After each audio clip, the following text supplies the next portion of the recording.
Callous Daoboys. Wrong button. Put your hands together again for the Callous Daoboys. Oh, look at that. Speaking of Family Guy. What's up? Test check 1 Hey, 2. Test one, hello. two. We can hear you. We can hear you very well. Please introduce Awesome. yourselves to the people. Maddie first. Oh, hi. I'm Maddie. I play guitar in the Callous Daoboys. Hey, I'm Dan. I play guitar in the Callous Daoboys.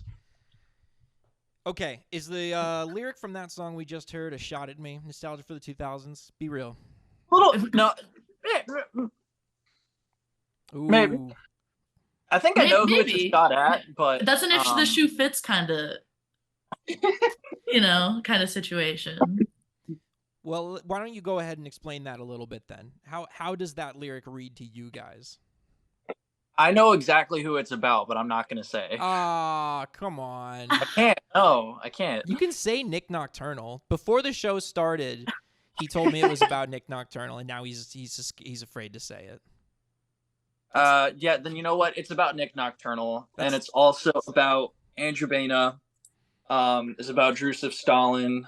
It's about Sarah Longfield. It's about every YouTube guitarist right now. Oh, okay. There we go.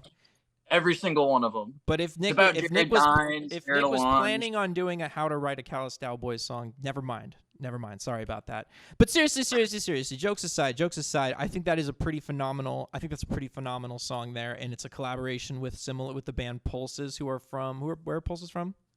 They're from Virginia. Virginia, like outside of DC, kind of near Baltimore. Virginia connection. Can you tell us how that collaboration came together? I think we had just been wanting to. We just have been friends with them for a while. I randomly found them on some post-hardcore playlist on Spotify, and I was like, why doesn't this band have more monthlies or whatever? And this was years ago, but and I went on Twitter and instantly was like, I'm bugging y'all.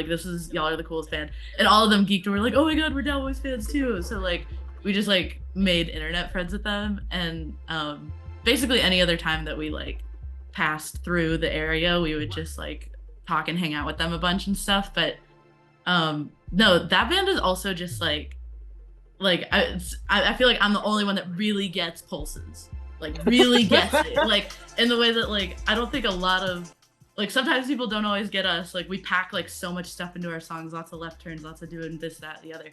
And to me, Pulses, I'm they do all that too, even more, that they're pulling from so many different influences and everything. And yeah, Carson's on one of their songs on their LP that just came out. Also a great album.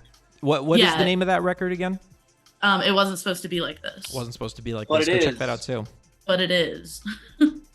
but yeah, so I think we just made genuine friends with them. And I think the features part is always kind of Carson's call, because vocals are his department, and everything. I remember when that part came up too. That whole bridge section used to not be not very low key, where that saxophone solo first kicks in with the ricochet, the crazy effects on it and everything.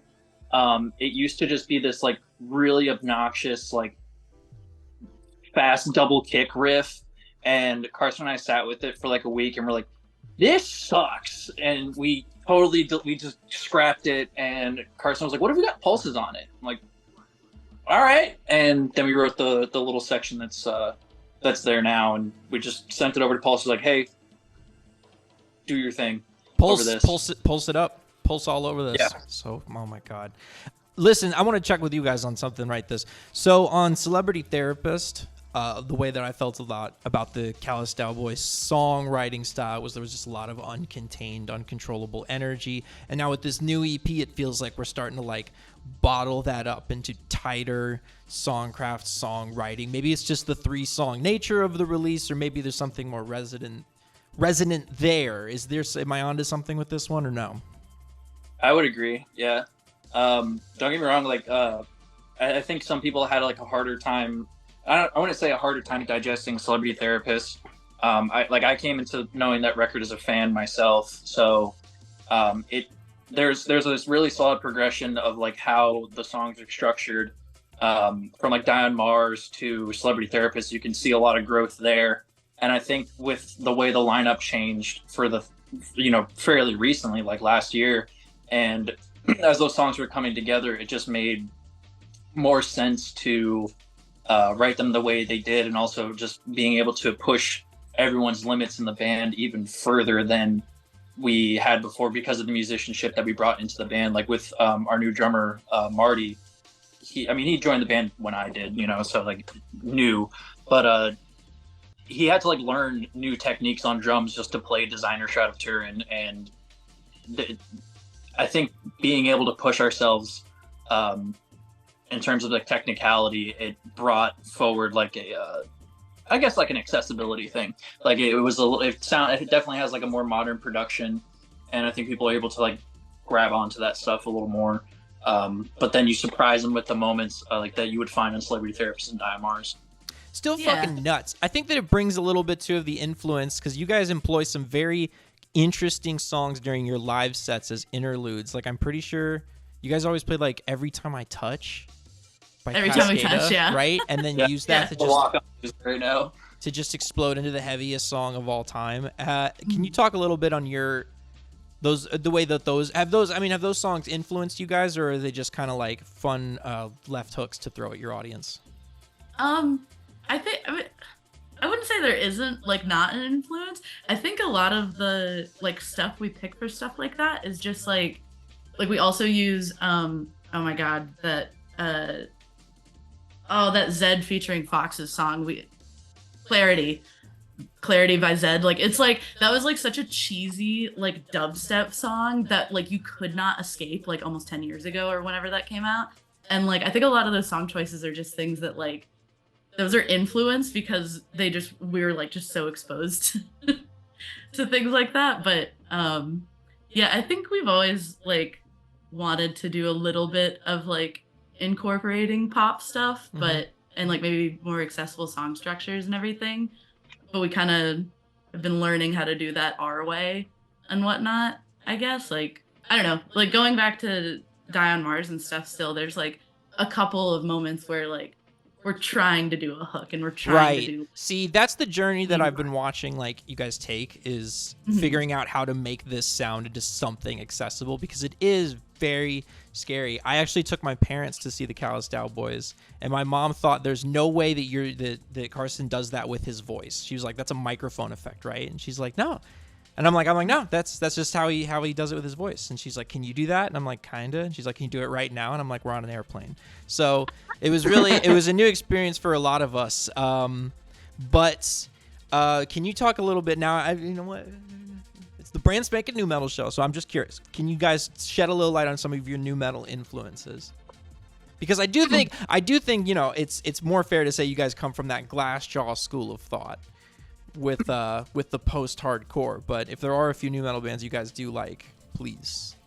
Oh, I mean, I didn't get into Glassjaw until like a year or two ago. So when I was in like middle school and like really delving into my own journey with like heavy music, Korn and Limp Bizkit and Slipknot were like the top 3 bands I would listen to, and I adapted a lot of my playing style around stuff that they do, because it was all very groove based. So I was learning all those songs on guitar and bass, and just like really putting myself into their shoes and like trying to figure out how they write stuff, especially like Korn and Limp Bizkit, because a lot of the stuff that like Head, Monkey, and Wes Borland would do, besides just the heavy riffing, was like it creating like a soundscape and creating parts that wouldn't really normally fit into conventional music. Like the main like verse like the verse riff of Clown is just this really gross, like them plucking around with minor second chords and every so often hitting them, and it just sounds disgusting, but it carries the song and it has a lot of weight to it, but despite it being just like nasty sounding. And Wes Borland would have like really crazy effects put onto his onto his guitar that would like I'm thinking of the song not 1999, I think it's like the closer of Insignificant, or is of a significant what? I'm looking for someone to name this one, because now that you can't think of it, I can't think of it. So someone's coming out here and someone's gonna have it for us. But what I think is He interesting. names like all the cities they've played. You know, like it's the one where he names like every. Oh city. yeah, He's like, show me what you got. I can't name them all. Show me what you got. Show me what you got. Yeah. Show me what you got. He has like the really like he has this like cool little guitar lick that just goes through the whole thing, while the bass line is just doing like something really really low. Like they're so on completely opposite spectrums of like where their range is, in terms of like the octaves, but it fills out this space that with such simple parts, and I think that's like kind of how I approach writing, is like finding really simple parts that can fill out a lot of space, and I think you don't find that a lot outside of nu metal. Well, you find that everywhere with bands that fall under that category. What I think is interesting though about like the line that I would maybe draw from like Korn self-titled to Celebrity Therapist is like Korn, even if someone like me and people that have been listening to that album for years and years and years, if you just step outside of yourself for a second and try to hear it with fresh ears, that music is fucking weird. That's some weird. It's very music. weird. Yeah. Like we've had so many decades now to digest it, to live with those songs, but I still can listen to stuff like Ball Tongue and Clown and Daddy and be like, this is so weird. How did this go double platinum? That's crazy. I think Korn is like the craziest anomaly in that way. Totally. Like they should not be like like it's amazing they are, but they shouldn't be like almost like, you know, stadium level band and whatever. Like it's awesome. It's Right. amazing. So that it's they like, are, Dude, but the it's fucking just riff of like, Daddy just. I can't even Like, why hear is that? Why did that go double platinum? because and for here's some what I'm reason gonna- your mic cut it off. well, what I'm going to tell you Oh, why. whatever. I'll tell you why. I'll tell you why I did go double platinum. It's because it takes an unbelievable amount of confidence to risk embarrassment to that degree. So like the exciting thing I hear about with the Callous Daoboys and Celebrity Therapists is like, yeah, that music might sound weird to us now, but 20 years from now, people could absolutely hear that album and be like, yeah, of course this was a big deal. Of course it's a big deal. Oh, I like the comment right there. The Twitch copyright got it. Twitch copyright got you playing the That's riff. so It's like, funny. zap! It catches the worst riff on that whole the worst song in that whole record. So here's what I'm hoping, right, guys? Celebrity Therapist is your Korn self-titled. What's coming up next? Life is Peachy. We need that Callous Daoboys Life is Peachy record. That's true. We need a That's their best record. We need yes. Oh, the truther. Life is Peachy. I am truthers. a Life is Peachy Life is truther. Peachy truthers. Rise up. Listen, I'm gonna tell you what. We're gonna have this. It's gonna be that, and we're gonna secure a $530,000 budget for the single. We're gonna have you guys touring all over the world. It's gonna be great. It's gonna be great. You know how much the budget was for the first single of that record? I can eyeball these things at this point. It's nothing. It's nothing. It's But I just know. They used to throw crazy money at these They bands used back to in the crazy- day. Someone commented on my Instagram. I posted the pictures of Korn descending on Toronto in a tank to promote Fall Leader, and someone's like, "Man, why don't rock bands do this anymore?" I was like, "Bro, if they had the money, they would do this." No, I promise literally. they would. The Callous Daoboys would be jumping out of a plane with parachutes and smoke I grenades. New album in stores now. Like if they had the money, Yeah. they'd do it. So Fucking, I wish people threw money at bands the way they So, used you know, subscribe to this channel on Twitch. This is the beginning of this. This is a profit sharing thing. All the money that comes to me on Twitch subscriptions, I'm splitting with these guys. I'm not doing that. It's probably unethical. So anyway, guys, I would now for the most important part of the show. So everyone out there, please get your notepads and your papers out, okay? Let's talk about some other bands that you've been into, new bands in the scene. Who have you guys been into?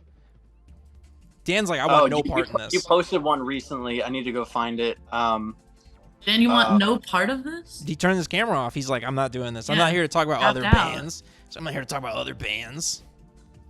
Did my microphone cut off too? I hope it didn't. You're good. All right. Okay, no, that band Black Coast. Oh Black Coast my is like God. Oh the my newest one God. that I can think of. Dude. Black So Coast is, good. Crazy good progression forward for like actual like modern sounding new metal, and like it does a lot of the time I find that the production on some newer stuff is like intentionally bad, which is like good and bad. But if your guitars sound like you're playing through the fucking Line 6 like pod beam thing, I'm probably gonna turn it off pretty quickly.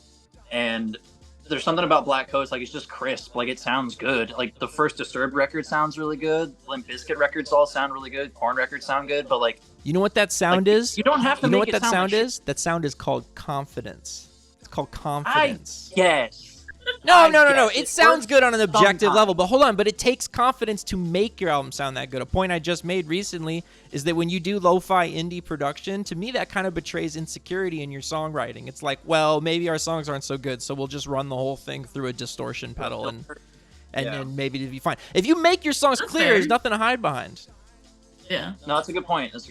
So Well, Black. also, you gotta, if you're a DIY band, like we threw a ton of money behind our first record. It's because we were confident that the songs were good, you know? And look at how it Like- worked out for you guys. You know, selling out And it Wembley. did, yeah. Now, so that's the first band, Black Coast. You guys need to go check out Black Coast. They have a self-titled EP out now. Found them in my fucking DMs. Really good. So go check them out. What are some other bands you guys have been listening to? Maddie, go. Oh, can I shout out the Jalvin? Or Yes. is that Why not- would I say no? no. This interview is over. This interview is over. Thanks for joining us. I guess. Unbelievable. Calvin's the future. But Jalvin is like already. That's like I thought I was like in the hip, young, cool crowd, and then I'm like hear Jalvin, and I'm like, oh my god, I'm old. Like Well, I don't know what's going on anymore. Like they're awesome. They're amazing. Jalvin's the They're same not- way. Jalvin's the same way. Music. I could see in 6 years from now. I could see in like 6, 7, 8, 9 years from now, but Jalvin being like, yeah, that's like pop music. Everyone knows that. You know, it's kind of Yeah. like how you remember when 100 Gex hit the scene and everyone was like, this isn't even fucking music. This isn't even Yeah. music. This See, is terrible. And now 100 it's like Gex was, everyone sounds like this. you have to have a really small brain to not People- get 100. Because I heard it the first time and I was like, oh my god, it was like they saw right inside my mind. But now you're I having love your them. old person moment with Bajalva, you're like, I can't even. Well, it's good. It's amazing. I was just like, oh my god, like they just, I don't know. Yeah, And it's those- not like they're. Those kids have. It's. I think they have like the kind of like the Fred Durst thing going on, where like they just know they got something good. Like they just know they got the next thing, and they certainly act like it. And they got star power. They got the energy for it. But Jalvin is literally like the future of music. Period. Like you can compare it to 100 Gex, sure. Like they obviously get their influences from the hyper pop shit, but they just have so much different like sensibilities of how they approach their craft that it's like it's kind of daunting. It's intimidating, and they're like not even 21 yet. Hate that. It's crazy. Like they have so much room to get even better than they already are. It's nuts. And Yeah. who else do we got? Who else is on your radar? From Joy. I was gonna say From Joy too. That was like one of the other ones I had on my list. From They're Joy. incredible. We love bands Um, without controversy. We love them. Oh yeah, no controversy whatsoever with those guys. From Joy. It sucks that happened to them because they're such good people. They're all so nice and like. I think it worked out. For those of you that don't know, someone in a furry mask got absolutely decked at one of their shows, and I think it was a very confusing couple of days as people tried to figure out what happened. But if I'm not mistaken, the band ended up raising money for their medical bills. Yeah. I think that's how it netted out, which is great. But it was a wild yeah, time. It was a wild time they- to be on Twitter.com, the X.com platform. Zitter. I'm not gonna lie. I had to mute the words "from Joy and Furry" for a couple days. I'm like, I can't watch this happen anymore. It was Um, spiraling. It was spiraling. Yeah, it was bad. It was bad. But the person that got hit said that everything's cool and like they're getting surgery done and they don't blame the band. So that is where I ended at. They squashed it. And Yeah. speaking of ending, what we need to begin now, though, is the music itself. Tell us about the music. What music? From Joy. Music? What is that? What this show He was is just about? Is that what he was just endorsing crowd killing. He's like, I don't know what you're talking about. What the hell? No, From Joy is also one of those things where it's like it's very forward thinking. They wear I want to say they wear their influences on their sleeve, but they use all of their influences very, very well in a way that I don't think any other band is doing. Like they mix that like the fall kind of music. If anyone's familiar with like gent music, it's gent but like to the nth degree, and they throw in like what the fuck do they call it? Like breakbeat shit in there. It's breakcore, whatever, and they blend all of that seamlessly together. Like if that stuff came out in the 90s, they would be huge right now. Like that is just where they're at with it. Like they're going to be huge, but it's one of those things. Like if it came out 20 years ago, everyone would be copying it. We'll get him there. I think there was one Yeah. more band. Was there one more band you guys mentioned? Maddie, you're up. Oh, what? No, you're up. What's on your Maddie brain? did From Joy. Hey, why don't we just hang on. I'll make this easy for everybody. Why don't we talk about pulses? Let's talk about pulses. Oh yeah, we should talk about pulses. What's there to say? What hasn't been said? They're the best band on the East Coast. I don't say West Coast. They're I don't know. They're a really cool band in that they're pulling from like all these different influences and whatnot. I specifically kind of like, I think like a lot of my roots are kind of with more emo, like pop punk sensibilities and stuff like that. And there's a couple of moments where I was listening to their music where I was like, I wish we had done that. Like they would like incorporate something like that, and I was just like, they beat me to it. They put out music pretty frequently for a band that I guess like, you know, doesn't tour so much or whatever, but entirely self-produced too, right? Yeah, they also do everything themselves, which is like just really impressive. And I want them to be big and famous. I want all y'all to be big and famous. Every band should be big and famous. Every single band, regardless of ability, should be big and famous. Once you've agreed upon a band name, you should get a $30,000 grant from the government, and then if you're in Canada, you do. I've heard that. I was talking to someone. Someone was like, yeah, we just got our grant, so we're taking some time off of work to write our first record. And I'm like, what the fuck? What? No, that just happens with Canadian. Maddie, you know, like protests, they hear all their music videos funded by the Canadian government.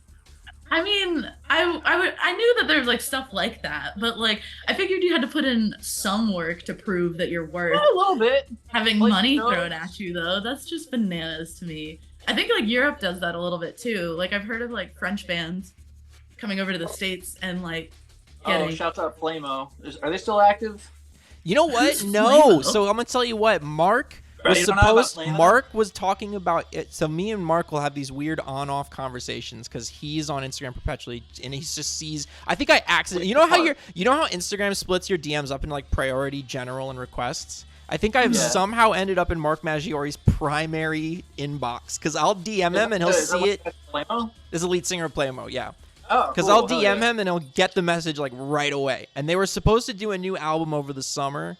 So I was like really hyped about that. He was like, yeah, we'll come on the podcast after we get started on that. And I, checked up on him a couple times since then and no word. And what really perturbed me was the 20th anniversary of their third album, Rock, just came and went. And he did nothing. I extended an invitation. I was like, please come on the show. Let's talk about the album. Nothing. Got nothing out of it. So I think he's all in on he's a millionaire painter. He's a millionaire off of paintings. Wait, really? Dude, every time I get to tell people about this. So here's the funny thing about Mark Maggiore of Playmo. He is literally, potentially, the greatest living painter of Western cowboy scenescapes in the world. I love how this like fits into Maddie's sensibilities too. This is great. I know that kind of made me perk up in a sense. Like he is potentially the greatest Western painter on earth. He lives in fucking Arizona and paints cowboys and canyons, and they sell for like $500,000 a piece. I'm serious. He is maybe the greatest post nu metal band career in history. Like I don't think anyone has landed so firmly on their feet. So what I think is, I genuinely think is, I think he's embarrassed. Because he sells paintings for $500,000 to 80-year-old oil barons. Okay, I think that he doesn't want to acknowledge the new metal because I've seen him post things about Playmo to his Instagram and delete them. I've seen him post things and then go back and delete them later. So Playmo is this like super cool French nu metal band, and when we were on tour with Drugs, one of us brought up Playmo. It was either me or Carson brought up Playmo to Blake, and he goes, "Oh, you fuck with Playmo, dude?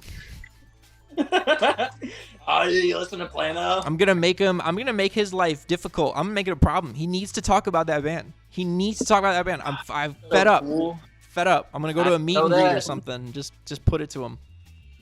So anyway, but in other news, that's not a new band to check out, but go check them out. Go fucking check them out anyway. Cool. All right. So listen. I want to turn this one over to the chat section over here. If anyone's got questions to put to the Dallas of Boys, please put that up now. And do not ask if their name is a portmanteau of the Dallas Cowboys. I've already asked this, and the answer is no. The answer is first. Total. They came first. Total Yeah. coincidence. Total coincidence. How am I a lurker? What does that even mean? a I'm a lurker. I be lurking in Major's DMs. So I try to guilt him. I try to guilt him into talking about it. I'm like, hey, I made a meme using one of your Playmo songs. It got 500,000 views. You gotta come talk to me now, man. And he's just like, heart. Nah, I can't push it anymore. Is there Silver Streak HG? Is there no Callous Daoboys cheerleaders? I mean, not yet. What? I wish. I like so badly want to do a music video where there's like nothing happening, but like we just hire like a bunch of baddies to dance around us. Whether that's cheerleaders or not, I just think it'd be really funny to make like a hot girls music video. Quebec Best Album says, "Can I be a Callous Daoboy cheerleader?" Yeah. It's a strict audition process. That we've just invented. I'll give Riviera I'll endorse Riviera for Callous Daoboys cheerleader. She will be really good. She'll be really good at that. And then we got to do it in the Dallas Cowboys Stadium, even though that's apparently just a total coincidence. What other questions do we have for the Dallas of Cows? We're gonna do any? Are we gonna do any covers on this next tour? Ooh. No. Well, wait, which tour? The Probably none of them. New Metal Or Agenda maybe tour. There's one that we might do a cover for. Do you not What have are you it? Wait, talking about? wait a minute. Are you done? Like, there's no tour schedule or anything? 'Cause I feel like you guys have been just traveling the fucking country. No, we have like 4 runs that we're doing at the start of next year. We have the Tesseract run coming up, and we have another thing that happens like a week after we get back. Can't say about it yet. Probably We gets go announced. back to the UK again next Yeah. Go back to Yeah. in like June. We play Download. Oh my god, that's right. Yeah. You guys are doing Yeah. Download Festival. Holy shit. Playing That fucking deserves a couple Download. air- Yeah, we're opening for Fall Out Boy this summer or next summer. You need to And make sure Avenged Sevenfold. that one needs to We're be. opening. We need that download set on YouTube. We need like the pro shot of that one because like that's history right there. That's history. I will find a way to make that happen. We just History. got back our footage for our Tangent Festival set, and I'm gonna put that one up soon. And then we have hopefully something July and August. We'll see. They've just been doing this with us for the past like 6 months, so we'll see if that actually ends up happening. And then I don't know what happens towards the end of the year. Who knows? I genuinely have no idea. We don't have anything for the fourth quarter yet. But we probably can't do covers again until we can headline a little bit. Yeah. Because No a one lot wants of to these- hear the opening band do a cover. yeah, and a lot of these sets they're only giving us like, 25, 30 minutes, and we don't even get to play all the songs we want, like to feel like, giving everybody like what they want or whatever. But We might do a cover on the one after Tesseract. We might. We'll see. Awesome. maybe. We'll see. Do we have any Depends other? if one person wants to do it or not. Everyone else does. Let's see. We're gonna wrap up this interview portion. If there are some more questions to be coming in through the chat, please drop those now. But in the meantime, Callous Daoboys, I want you to just let the people know where they can find you, what you're up to, and who you want them to check out. Go back through those bands. List those bands again. Let's go. From Joy. From Joy. Bajalvin. Black Coast. Black Coast. Ben Jalvin. Ben Black Jalvin. Coast. Pulses. Pulses. Yes. Can I throw in our friends in 156 Silence, because I feel like they are a new metal band sometimes and Nope. don't get the I like that I No, can they just, I are. like that I can just escort them off the screen like that. Yes. So what was it again? I've posted their music before. 156 Silence. Yeah. They're a fucking numbers band. We need more numbers bands back in new metal. That used to be every goddamn band was a numbers band. We need a numbers I band asked back. them what 156 is, and their guitarist Jimmy was like, "Oh, it's just some numbers." I don't know, man. He said, I don't fucking dude. He's like, why do you ask me this shit? Why do you ask me this shit? It's just some numbers. Band names do not matter. Oh. It doesn't matter. Finally- As long as Maddie, you I'm- remember it. You don't I'm need to know the remembering video meanings. Dude, I'm remembering the video of Jack getting mad at the Steelers losing, and I'm trying not to laugh. Oh, you thinking about another man and you're giggling and It's Kicking your feet up in funny. the air. Let and- the people know what your most recent release is. I want people to know what the most recent release is from the Callous Daoboys. Tell them. Eddie, go. It's God Smiles upon the Callous Daoboys. Our new EP that came out this year. Please check it out. Their best work to date, if I may It's be my so first bold. release with the band. You have to listen to it. You have Yes. to. Dude, you need to listen to it, You need please. to listen to it. Please. I'm begging you. You need to listen to it. It will be can- listened to. You can also listen to our last full-length record, Celebrity Therapist. That one is really good. Good songs, good stuff on it. You can Good also listen songs, to our good record stuff. before that we just did a on reissue Mars. of today called Die on Mars. And it's always stream Die on Mars because we get all the money for that. Oh, really? Yeah, Set that your we- phone to stream Die on Mars, put it on repeat, set it on the nightstand, Put it and on- forget all yeah. about it. All right? It's not owned by a label. It's not licensed or anything. That is like, we fronted all the money to make that record. That is our record. All right, So, guys, that is going to be yeah. a wrap. Thank you so much for joining us. Thank you so much for all the incredible music, everything you do to contribute to the culture. That is going to be, though, that is a wrap. Thank you, guys. Thank you. You're very welcome, brother. All right, peace out.